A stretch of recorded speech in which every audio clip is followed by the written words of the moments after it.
Hello, my name is Daniel Killian, and I'm a freshman here at Bridgewater State University. I'm an aviation management major, and this project was for Geographic Information Systems. My project will be examining the relationship between GATRA bus routes and low-income communities in southeastern Massachusetts. Compared to other major nations, particularly those in Europe and East Asia, public transportation in the United States is lacking. This is due to many factors. For one, the layout of American cities and their respective suburbs is car-centric, with an emphasis on efficient driving of private vehicles rather than other modes of transportation. Cul-de-sacs and curved roads hinder non-car travel such as buses, trains, and walking, whereas grid-like layouts aid non-car travel. Secondly, in the 1960s, when suburbs were developing around the world, European countries made an effort to preserve existing public transportation infrastructure, resulting in higher ridership. American cities neglected to do so. Existing public transportation, such as streetcars, were destroyed in favor of highways to speed up commutes from the suburbs. As the United States placed more emphasis on cars, the quality of public transportation worsened, forcing citizens to join the car-centric society. Typically, riders of public transportation are part of low-income communities.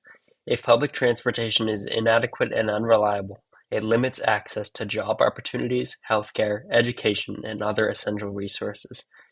It can also force those who rely on public transportation to walk long distances, which can be dangerous due to many factors, one being weather, which is notoriously unpredictable, especially in states like Massachusetts. Public transportation is intertwined with the well-being of low-income communities, so ensuring that there is sufficient access is very important. GATRA, or the Greater Attleboro-Taunton Regional Transit Authority, was established in 1973 and serves a population of around 580,000 people. The weekday, fixed-route service runs from 6 a.m. to 6:30 p.m., while the weekend fixed-route service runs from 9 a.m. to 5 p.m. GATRA also offers dial-a-ride services for people aged 60 and older, or with medical conditions. This project analyzes the relationship between median household income and GATRA bus routes and stops. For this project, only GATRA routes in Taunton and Attleboro will be analyzed. Possible stop additions will be suggested.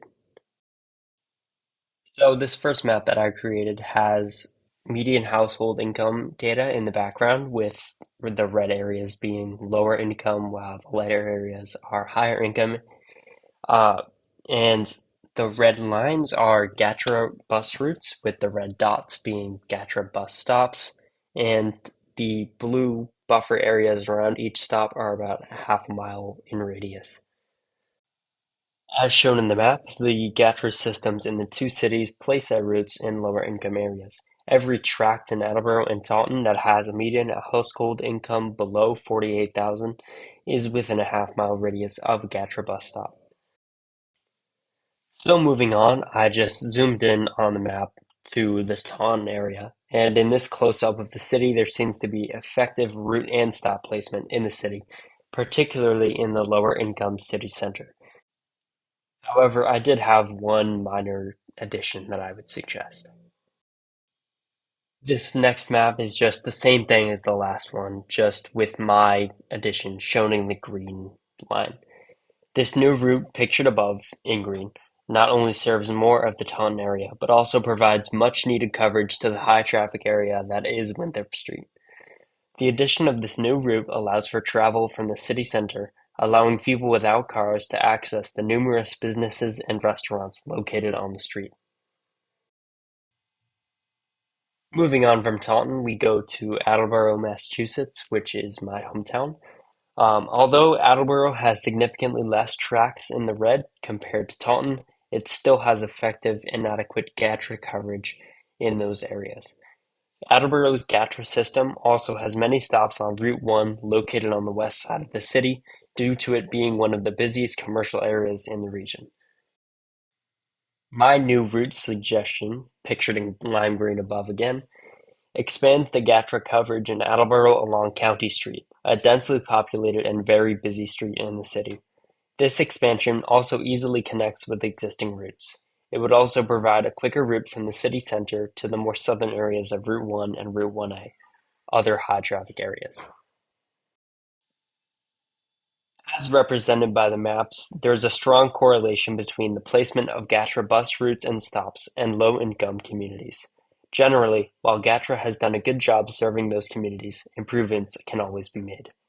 Improving public transportation is an important task that cannot be ignored by governments. It improves health, access to services like healthcare and education, and is vital to the livelihood of low-income communities. Hopefully, improvements will be made for the betterment of our society. To the left here is just a QR code that links to my story map that I created on arcgis.com, and to the right is a raw URL that does the same thing. If for some reason that the link or the QR code doesn't work, I do apologize. I think you may have to be logged into the arcgis.com system in order to view the story map. However, all the content on the story map is shown in this video, so you're not missing out on anything. If you have any questions or comments, feel free to leave them in the comments and I will respond in a good amount of time. Thank you for your time and thank you for watching.